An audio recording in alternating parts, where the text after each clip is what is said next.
Welcome to DeFiChain Demystified, where we dive deeper in special topics around our project. The goal is to bring answers to some tricky questions and maybe bust some myths. We are Kuegi. and Mark, and today's topic is How will the DFIPs stabilize the DUSD? What a tongue twister. Hey Kuegi, good to have you again. How are you today? I'm perfectly fine. How are you? I'm very well, thank you very much. So, we are getting better and better with our intro. It's not so cringe-worthy this time, I think. We have a really good topic, and I think a lot of people talk about it because the DFIPs that have been voted are going to be implemented over the next couple of weeks. And Kuegi said, why do we not try to explain it as simple as possible, that everybody out there understands? And a couple of people are scared how these things affect their investment on chain, and we just want to bust a couple of myths here. So, Kuegi, are you ready to shed some light into the DFIP secrets? Born ready. Born ready, fantastic. Okay, so stage is all yours. Let's go. Let's get into it. Let's rock and roll. As they say, the history of the DUSD is a history full of misunderstandings. I've heard that somewhere before. I think to get a good understanding on what the DFIPs are going to do or why they are there, what's the idea behind the DFIPs, I thought we first dive a bit into where this whole thing come from, where the DUSD discount premium come from, how the whole thing evolves. In one of the last videos about the DUSD discount, how it works and everything, or where it comes from technically with the USDD pair, with the DUSD pair against DFI, there was this from market participants and everything. And today let's look a bit on a more broader picture with the simple supply and demand view in mind. Okay. Where we say in general, when we have a market and we have an asset that gets a price on the market, like the DUSD, there's always, we have the demand and we have the supply. And based on demand supply, the price is basically decided.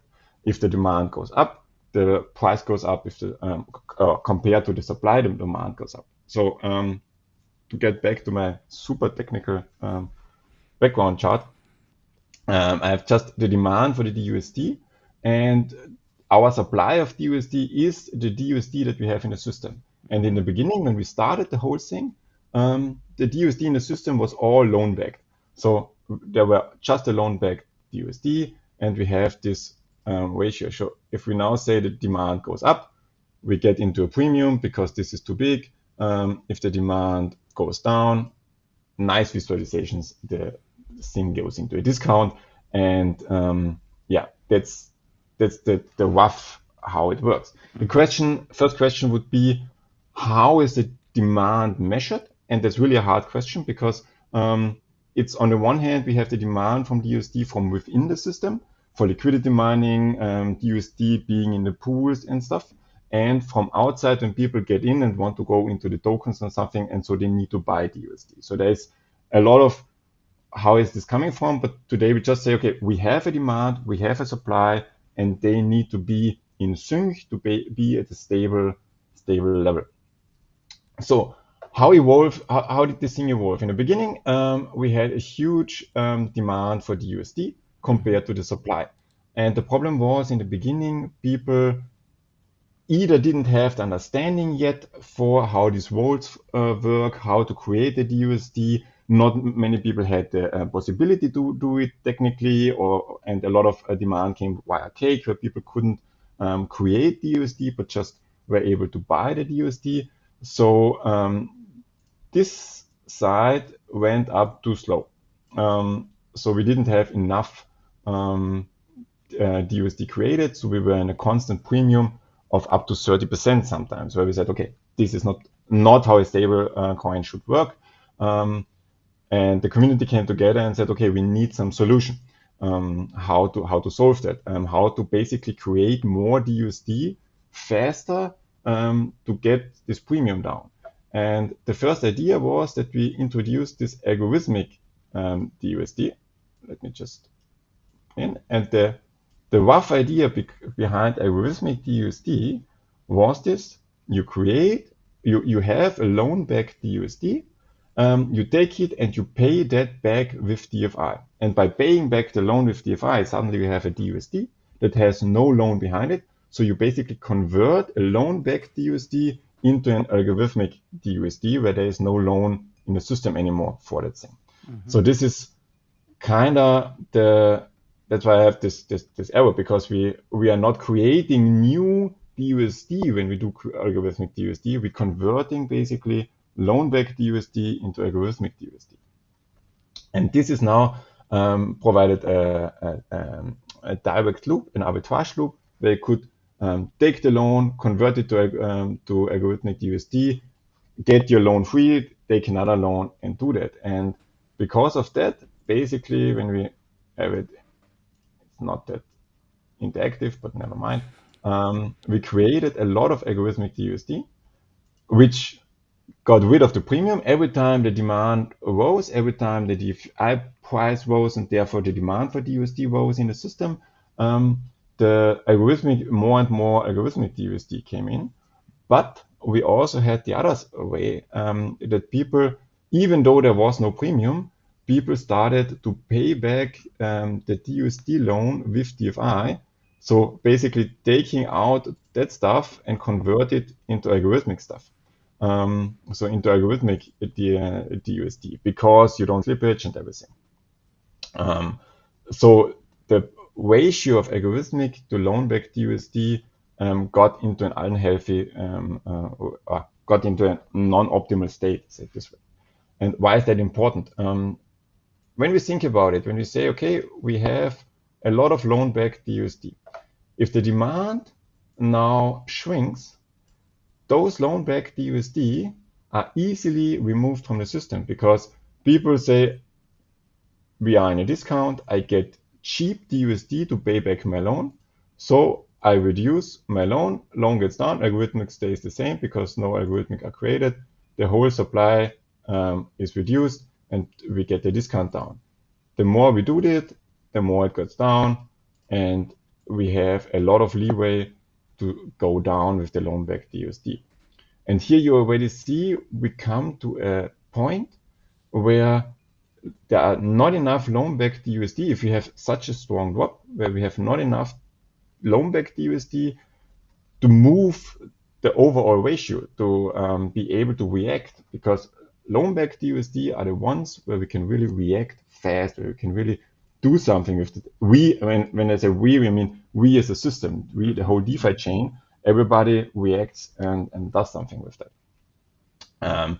So that's basically this logic behind it, how this behaves. Because if the demand rises, we just increase the loans again, and we are up. So that's the way it should be. But as we saw, just as a reminder, because it's a lot of why don't we have 100% loan back? The thing is, if we have these huge spikes, if we have a huge demand, and people are not fast enough or are not willing enough to create more loans on the USD, we need some way out, basically, to say, okay, we get some algorithmic DUSD to match that demand faster. But on the other hand, the problem is, if we go on, there is currently, before the DFIPs, not really a way to get those algorithmic DUSD out of the system. So even if we get the loan back down to a really small percentage, we still have a discount. So that's basically what's happening right now. Okay, I understand. So let's now, I make this a bit bigger again, so we have space in our screen. Let's go through the DFIPs. The fire's coming in. Yeah, the fire. Fight fire with fire. I think we have 6 DFIPs. Some of them work together. So let's go through them. The first one is basically this burning the interest and liquidation penalty as DUSD. Currently, this penalty when you pay back a loan, you pay the interest. the loan, that the amount of tokens that you pay for the loan just removes the loan, it as if those tokens were never there before, and the interest is excess basically, and currently that interest, whatever token is internally swapped to DFI, and then the DFI is burned, which is a nice idea to say, okay, we remove DFI from the system to prop up the price of DFI. But on the other hand, it's also a constant small push on the DUSD, because everything you're always selling DUSD for DFI, because you always go through that pool. When we remember this ratio, you always go from the D token system to DFI. So in the end, it's more like it's better to help the DUSD, to stabilize the DUSD, than to burn DFI to prop up the price. So this is now we moved the first DFIP to not burn it in DFI, but burn it in DUSD. And strictly speaking, this burning of DUSD, because I mean this arrow is a bit not so easy to see since I make it bigger. Moved it a bit down. This arrow should start at the DUSD at all, because it's just burning DUSD. Strictly speaking, it doesn't know if it's burning algorithmic DUSD or loan-backed DUSD. But if you think about it, if you reduce DUSD from the system, after the reduction, there's still the same amount of loans in the system. So what you actually do is you remove algorithmic DUSD. That's why I'm removing it from here. So that's the simplest of the DFIPs, I think, because that's absolutely, yeah. That's straightforward in some way. Yeah. The second thing, let's put that together, this DEX stabilization fee, the DEX burn. It's on the one hand that we said we want the DEX burn, this DEX fee on the DUSD asymmetric, that you pay it when you go from DUSD to DFI, but don't when you go from DFI to DUSD, and to have it dynamic. And let's see what that does. And this is basically two things. This making it asymmetric is kind of reducing the outflow, because if you have an asymmetric fee, it means the inflow to the USD is still unstopped. It's still going without any restrictions. The outflow will get stopped a bit or slowed a bit, because people think twice if they want to go out of the system right now, if they want to sell that USD, if you have to pay a fee for that. So reducing the outflow, reducing the sell pressure, kind of think about reversing it, increases the demand. So the demand goes up, or it's going less down, because the demand is going down either because less demand is coming in, or DUSD leaving the system is also reducing the overall demand for DUSD. So this is kind of stopping, as you sometimes say, it's the handbrake. It's stopping DUSD flowing out of the system, stopping a decline of the demand or slowing that down. And on the other hand, by using that, by burning the DUSD on every swap, we strongly reduce again DUSD, which is actually reducing the algorithmic DUSD. So over time, we get down. And this dynamic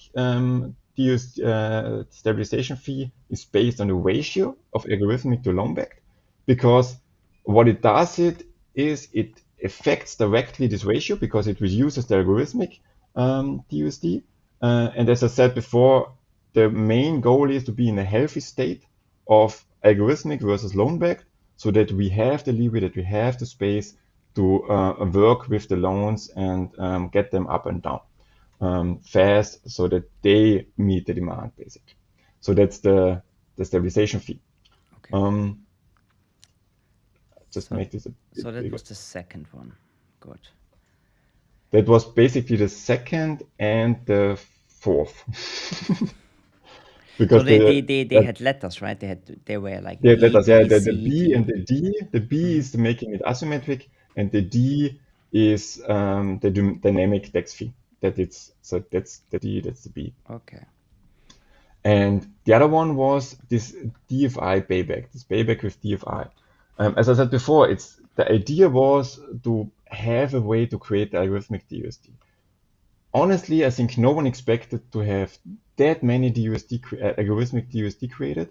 Also, not nearly no one expected that people use it not to just fight the premium, but just use it because it's convenient, or also use it to, if I take a loan in DUSD, buy DFI, and then burn those DFI, I help the system because I reduce DFI from the system, so I prop up the price, Okay. which is true in a bull market. But as soon as we have situations like now, the algorithmic DUSD make a problem. So that's why this is actually a problem, that it's so fast, so tight, and that's why we have the C DFIP is that we increase the fee here to 5%, that it's not so tight, that it's not that less incentive to do that, and also the other way around, or the next step, the D, is then that we say we remove this completely. So we get this completely out of the system, but introduce this DUSD future swap, which is basically also converting loan-backed DUSD to algorithmic DUSD, but it does it only once every 8 hours, and only once every 8 hours. So you can't loop it as soon as there is a small premium. You can't loop the conversion. It's just basically, again, slowing down this process. That's I dashed it kind of. It's slowing down this process. So if we have a strong spike here, that the loans are not fast enough going up, we still have this way of meeting that, so that the premium is not going into crazy dimensions again of 30% or something. But we have it might spike up for a few hours, but after 8 hours, it's strongly reduced. And also that's an incentive for arbitrage traders, that they know, like we have it now with the D tokens, where we see sometimes they are 5% off the oracle, but over the week, they always come back into this 5% range, because everybody knows that once a week they will be hit to the 5% range. And that's basically this the D, where we then remove totally the payback with DFI and add this future swap. And now with all those measures that we say, okay, we create less algorithmic DD, we reduce them slowly over time. The more the better the ratio is, the less we remove it. The worse the ratio is, the more we remove it. We basically have this stable, healthy ratio of loans to algorithmic. And now the only thing that's missing is that we say, when we have a healthy ratio, so when we say we are here on 50% or more loan-backed DUSD, that we are fast, or we can react fast, we want to also add an incentive for people to act fast, because it's not that someone from the inner core team or ticker council or whatever reacts. It should be that people get the incentive to close their loans or to create their loans, and that's where it's the E, the dynamic interest on DSD loans, come into play. And that's a volt, because Mark was I thought it's garbage bin. No, that's a volt. I searched for volt in my fancy graphics tool. Sorry for that, Kuegi. Never mind. Trash can. Anyway, yeah. So what happens with the volt then? Yeah, when we say we have dynamic interest rates, if you have high interest rates, people are likely to close their loans. They are incentivized to say, "Oh, for that interest rate, I don't want a DUSD loan, so I reduce my loan." Some will say, "Yeah, never mind, it will be short term." But it's less incentive to open a loan and more incentive to close a loan. So this will reduce the loan back and reduce the overall amount. And the other way around, if we are in a premium, we want the DUSD amount to rise. We want more loan back DUSD in the system.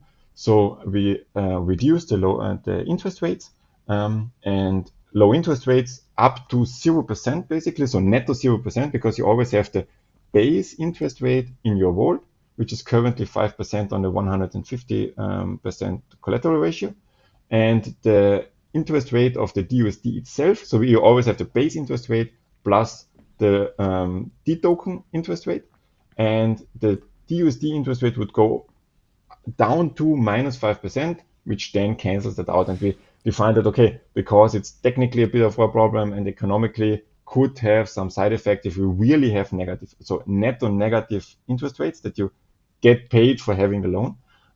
We kept that at 0, that we say, okay, 0% interest rate, then you have basically a free loan of DUSD when you are in a premium, you get free DUSD, so you pay no interest, swap that to USDD or whatever, and you pop up the loan-backed DUSD, and therefore react here. And the goal is, in my opinion, that on a long term, we reduce that more and more through the constant burns that we have. And maybe we even get into a state where we have nearly 100% loan backed again. We don't know if that will be the case, because it could be in the next bull run that the demand spikes again. Everybody wants to get in. We have this base demand for the USD with the big pools in the D token pools and everything, where we need a lot of DUSD. So that there is a base demand for DUSD. So there might be that we still need this algorithmic. That's why we didn't remove the payback and the creation of algorithmic totally, because if we got into a premium, we need some way to stop it. But maybe we come to a really low ratio of algorithmic, and they are just in there for a short period of time, and then they get burned again and move out of the system. Yes, that's basically, I think that was all of the DFIPs, the dynamic interest rates and everything. So that's roughly how they affect from the theory what they do, how they affect this supply and demand. One more thing, because it's always this, what do they do for me in real life, in my day-to-day business in the how am I pools? affected by these measures? And there we go back to our nice overview of the system From the last time, yeah.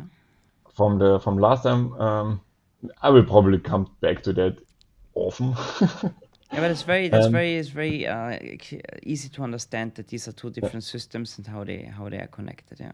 Exactly. And the thing is now, basically, the burn interest and liquidation, the DFIP has no effect on you whatsoever, because it's just internally that instead of DFI, it burns the USD. So no effect on you whatsoever. That the fee is asymmetric. The whole DEX stabilization fee only affects this pool, only affects the from DUSD to DFI or back if it would be symmetric. And since it's asymmetric, it only affects this way if you go out of this system. If there is a DEX stabilization fee active, it affects you when you leave the system. In here, absolutely no effect whatsoever, because there is nothing that, as we had it in the effect of the discount, same thing basically. The discount affects this pool. Nothing in here is affected by the discount directly, and the same with the DEX stabilization fee. Nothing in here is affected by the DEX fee. The stabilization fee is only if you leave from through DUSD to DFI. And the second one, the dynamic interest rate, is again, it's a dynamic interest rate on the USD loans. If you don't have the USD loans, it's not affecting you. It only affects you if you take in the vaults a loan for the USD, then it affects you. And then it will also only affect you in the short term, because my expectation is that this DUSD interest rate will be basically stable on the long term. It will average out, because it's just, if we have a spike, it shortly raises that for a day or two, maybe, the interest rate. The short-term people react to it, create loans, remove loans. But if you're in there, if you say, okay, I have a long-running liquidity mining or whatever, then it will probably not affect you at all, because it's averaging out. But that's where it could affect you if you have a DUSD loan. Exactly. And I think the interest rate in loans, a lot of people got worried that they said if the interest rate spikes up, that they're gonna get liquidated quickly. I think we have to be very. It's not about being careful. It's more about even if there would be a high interest rate. I mean, there's always a yearly interest rate, right? So it's not Yeah. gonna be that it's 500% per day. There's 500. If it's, let's say, extreme case, right? Most likely it's never gonna happen. I wanna say that is maybe even a stupid example. If you say there would be 500% interest, then it would be 1.5% per day or something like this. So it's not like that. Just everything's falling apart. Keep that in mind, right? What do you think the interest rate in what bandwidth it could be actually play out? I mean, 500 is maybe too crazy, right? So, and we said we're gonna start slow. Anyway, that's also one important thing to say about this, because as it was mentioned that until we have the fee and everything, the dynamic stuff, it will be set manually by the ticker council. And right now we are in this situation where it's completely unhealthy with the loan back to algorithmic ratio.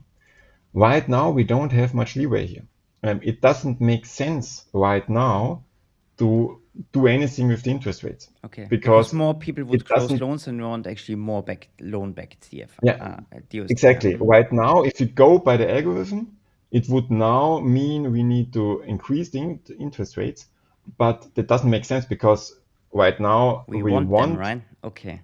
We want loans, and even if you are in a really slow or a really low percentage, even if you remove all of them, it doesn't help you in the overall context. Because if you say we are here, something like that, and you remove all of them, it's still a premium. It's still a discount. It's still off. But then you have no leeway whatsoever. So that's why we said we won't touch the interest rates until we are at peg. When we have the $1 DUSD, then this algorithm will start to kick in to say, okay, if we move up or down, then it will be affected, and we have this. So that means actually nobody is affected by that DFIP at all at the moment. At the moment, no. So the DFIPs go live. The asymmetric fee goes live on 6th of July, I think, in a few days. And there we will start, since we have this asymmetric, then we will start with the over time with the DEX fees. So the DEX fees will have an effect, but the loan interest rates will not be touched until we have the if nothing changes right now. I mean, you never know, never say never. But from everything we know right now, there's no reason to touch the interest rates on the loans. Cool. Good. That sums it up.